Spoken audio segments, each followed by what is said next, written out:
नमस्कार। मैं जन्मता शिवम गौतम।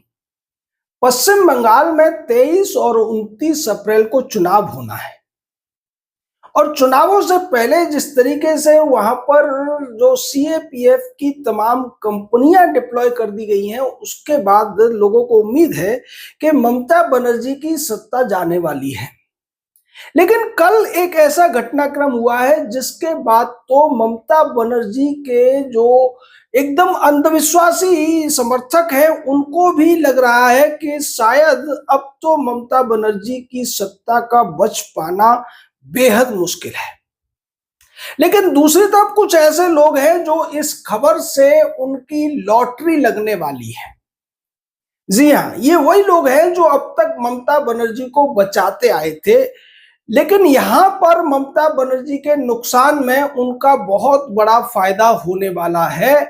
ये मैं बीजेपी के लोगों की बात नहीं कर रहा हूं, ममता के विपक्षी पार्टियों की बात नहीं कर रहा हूं, बल्कि उन लोगों की बात कर रहा हूं जो अब तक ममता बनर्जी को हाई कोर्ट और सुप्रीम कोर्ट में बचा रहे थे। मामला क्या है, अब उसको विस्तार से समझिए। आपको याद होगा कि ईडी ने एक छापेमारी की थी कलकत्ता में आईपैक के दफ्तर पर, और वहां से जब दस्तावेज लेकर ईडी जांच खोजबीन कर रही थी, उसी समय ममता बनर्जी पूरे के डीजीपी और कलकत्ता के कमिश्नर को लेकर आ धमकी, और उन्होंने वहां से तमाम कागजात, पेन ड्राइव वगैरह सारी चीजें ईडी के अधिकारियों से छुड़ा ली थी और उन्हें बंधक बना लिया था। और यहां तक धमकी दे दी थी कि अगर आप लोगों ने यहां से कुछ भी ले जाने की कोशिश की तो हम आपको यहां हवालात में डाल देंगे। मामला सुप्रीम कोर्ट पहुंचा। पहले हाई कोर्ट पहुंचा था, हाई कोर्ट ने टाल दिया। सुप्रीम कोर्ट ने भी इसमें बहुत कुछ ऐसा नहीं किया, हालांकि ये सारी बातें खुलासे हो गए थे, थोड़ी बहुत उन्होंने सख्ती दिखाई, लेकिन जैसा कि अक्सर होता है, विपक्षी पार्टियों के जो मुख्यमंत्री या उनकी पार्टियां होती हैं, उनके प्रति सुप्रीम कोर्ट का एक बड़ा ही नरम रवैया पिछले 2 3 4 5 सालों में देखने को मिला है। यहां भी कपिल सिब्बल, कल्याण बनर्जी, मेनका गुरुस्वामी और दूसरे जो वकील थे, श्याम दीवान जैसे, खुद ममता बनर्जी भी सुप्रीम कोर्ट में पेश हो गई थी। लेकिन इसी मामले में एक बड़ा मोड़ आ गया है। ईडी ने अब उस आईपैक के को फाउंडर को गिरफ्तार किया। दिल्ली की राउज एवेन्यू कोर्ट में उसको पेश किया गया और उसको 10 दिन के लिए रिमांड पर भेज दिया गया है। अब ये जो विनेश चंदेल नाम का आईपैक का डायरेक्टर है, इसके अंदर जाने से बहुत बड़ा खतरा ममता बनर्जी पर पैदा हो गया है, क्योंकि ये जो विनेश है, ये जो आईपैक है, ये दरअसल कोयला घोटाले में जो हेराफेरी करके पैसा कमाया गया था, हवाला के माध्यम से जो पैसा लिया गया था, उस संदर्भ में इसको गिरफ्तार किया गया है। और उसी संदर्भ में आईपैक के ऑफिस में छापेमारी हुई थी, जिसको ममता बनर्जी और उसके वकीलों ने यह बताने की कोशिश की थी कि राजनीतिक पार्टी के डाटा को चुराने की साजिश केंद्र सरकार ने ईडी के माध्यम से की है। अब विनेश की गिरफ्तारी के बाद ये पूरा का पूरा मामला फंस गया है। ममता बनर्जी को यह डर है कि आने वाले 10 दिनों के भीतर अगर विनेश ने कुछ राज उगल दिए और उन राजों को ईडी ने अगर जनता के सामने रख दिया, तो फिर ममता बनर्जी पूरी तरीके से एक्सपोज हो जाएगी। और उस स्थिति में मामला हाई कोर्ट भी जा सकता है, सुप्रीम कोर्ट भी जा सकता है। और यही वजह है, हमने कहा कि अब तक जो लोग ममता बनर्जी को बचाते रहे हैं हाई कोर्ट और सुप्रीम कोर्ट में, उनकी लॉटरी लग जाएगी। क्योंकि ये जो वकील है, चाहे अभिषेक मनु सिंघवी या सिब्बल जैसे जो लोग हैं, ये फ्री में किसी का काम नहीं करते हैं। न वो फ्री में केजरीवाल का केस लड़ते हैं, न अखिलेश यादव का, या फिर उदयनिधि स्टालिन का, या फिर ममता बनर्जी का। वो इन सब केसों के लिए बदले में मोटी रकम लेते हैं पर अपीयरेंस के हिसाब से।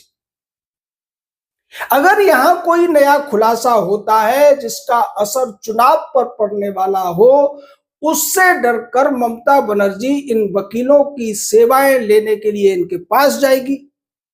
और ये जो पैसा है, अब चूंकि चुनावों की घोषणा हो चुकी है, मॉडल कोड ऑफ कंडक्ट लागू है, तो ये अब कलकत्ता सरकार या फिर पश्चिम बंगाल सरकार के खजाने से तो नहीं जाएगा। यानी अब ये पैसा टीएमसी के खाते से जाएगा। अल्टीमेटली इन वकीलों की तो जेबें भरनी ही भरनी है। इसलिए इस पूरी खबर से सबसे ज्यादा खुशी हुई कपिल सिब्बल को, क्योंकि ये जो वकील होते हैं ये भी आप समझिए कि कुछ लालची डॉक्टरों की तरह से होते हैं। जैसे कुछ लालची डॉक्टर्स जो बरसात का सीजन होता है उसका इंतजार करते हैं, वो कहते हैं कि जब बरसात आएगी तो ज्यादा लोग बीमार पड़ेंगे और ज्यादा लोग बीमार पड़ेंगे तो उनकी सेवाएं लेंगे जिससे उनकी कमाई होगी। उसी तरीके से ये वकील होते हैं और ये चाहते हैं कि हमारे जो क्लाइंट हैं वो बार बार मामलों में उलझे जिससे वो हमारी सेवाएं लें। और यही यहाँ पर होता हुआ दिखाई दे रहा है कि अब एक बार फिर से ममता बनर्जी को कपिल सिब्बल जैसे बड़े वकीलों की सेवाएं खरीदनी पड़ेंगी। अपना बचाव करने के लिए यहाँ उन्हें तमाम हथकंडे अपनाने पड़ेंगे जिससे कि अगर विनेश कुछ उगलता भी है कोयला घोटाले के बारे में, जो हवाला का रैकेट वहां चल रहा था, जो वसूली का काम जो हो रहा था पश्चिम बंगाल में, क्योंकि इस आईपैक पे और भी दूसरे आरोप हैं। तमाम टीएमसी के ही नेता ये कह चुके हैं कि ये आईपैक जो है वहां पर ट्रांसफर पोस्टिंग के बदले भी उगाई करती थी। यानी एक तरीके से ये वसूली गैंग बन चुका था जो आईपैक था, जो वास्तव में चुनावों को मैनेज करने वाली संस्था थी। प्रशांत किशोर इससे जुड़े रहे हैं। वो पश्चिम बंगाल में दूसरा ही काम कर रही थी। हवाला के काम ये लोग कर रहे थे, सरकार के लिए पैसे का लेन देन ये करते हुए दिखाई दे रहे थे और उसके तमाम सबूत ईडी को, सीबीआई को मिल चुके हैं। और उसी कड़ी में विनेश चंदेल की गिरफ्तारी हुई है, 10 दिन की रिमांड मिली है। और इस 10 दिन में जो ईडी है, खासकर ईडी इस पूरे मामले में क्या क्या जानकारियां जुटाती है और अगर उन जानकारियों को पुख्ता सबूतों के साथ में 23 अप्रैल का जो चुनाव है, 29 अप्रैल का जो चुनाव है, उससे पहले अगर उसका सार्वजनिकीकरण कर दिया जाता है, निश्चित तौर पर पश्चिम बंगाल के चुनाव में उसका बड़ा असर पड़ेगा। देखिए, राजनीति में एक बात होती है, बहुत से लोग कहते हैं कि राजनीति में ज्यादातर नेता भ्रष्ट होते हैं, लेकिन जो भ्रष्ट होते हैं उनका भ्रष्टाचार जब तक साबित नहीं होता है तब तक वो चीख चीख कर अपने आप को कट्टर ईमानदार बताते हैं, क्योंकि ये सब चोरी करते हैं, डकैती नहीं डालते। यानी जो कुछ ये कमाते हैं वो चुपके चुपके कमाते हैं और अगर उसका खुलासा हो जाता है तो एकदम से नैरेटिव बदल जाता है। जनता भी ऐसे डकैतों को स्वीकार नहीं करती है जिनकी बेईमानी खुलकर सामने आ जाए। और इस पूरे मामले में ममता बनर्जी के भतीजे का नाम बहुत पहले से चल रहा है।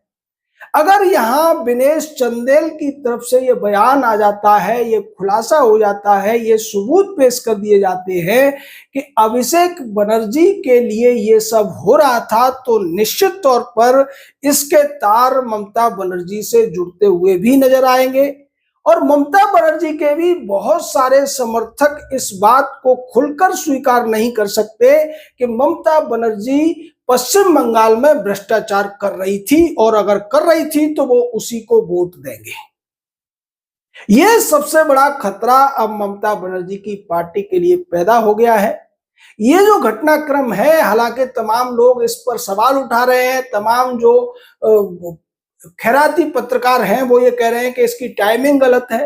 अरे भाई, इसको लेकर सुप्रीम कोर्ट भी एक बार कह चुका है कि देश में पूरे साल चुनाव चलते रहते हैं, तो क्या जो सीबीआई है, इलेक्शन कमीशन है, ईडी है, इन लोगों को चुनावों के आधार पर अगर ये काम करने लगे तो फिर ये काम ही नहीं कर पाएंगे। कभी न कभी चुनाव होता ही है और फिर क्या अपराधियों को पकड़ने के लिए, किसी केस की जांच करने के लिए चुनावों के लिए उसे टाला जाना चाहिए? अगर किसी अपराधी को सबूतों के लिए पकड़ना है तो चुनावों की समाप्ति तक तो उसे टाला नहीं जा सकता। और यही सबसे बड़ी दिक्कत पैदा हो गई है अब टीएमसी के लिए, ममता बनर्जी के लिए। लेकिन इस सबसे सिंबल का बहुत बड़ा फायदा होता हुआ दिखाई दे रहा है, दूसरे जो वकील हैं उनका फायदा होते हुए दिखाई दे रहा है।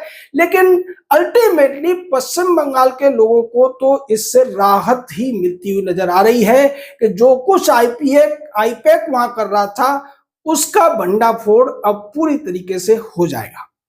आपका इस पूरे मामले पर क्या कहना, अपनी राय दीजिए, हमारे साथ जुड़े रहिए, हमारे जो मुहिम है उसमें जुड़िए, जो हम कॉलेजियम पर सर्वे कर रहे हैं उसमें आप जुड़िए, मेल करिए, हम आपको उसका लीफलेट दे देंगे, उसको आप प्रिंट कराकर फोटोकॉपी कराकर दूसरे लोगों की राय ले सकते हैं और उस सब को फिर जो पता हम नीचे देंगे उस पर भेज सकते हैं। जय हिंद।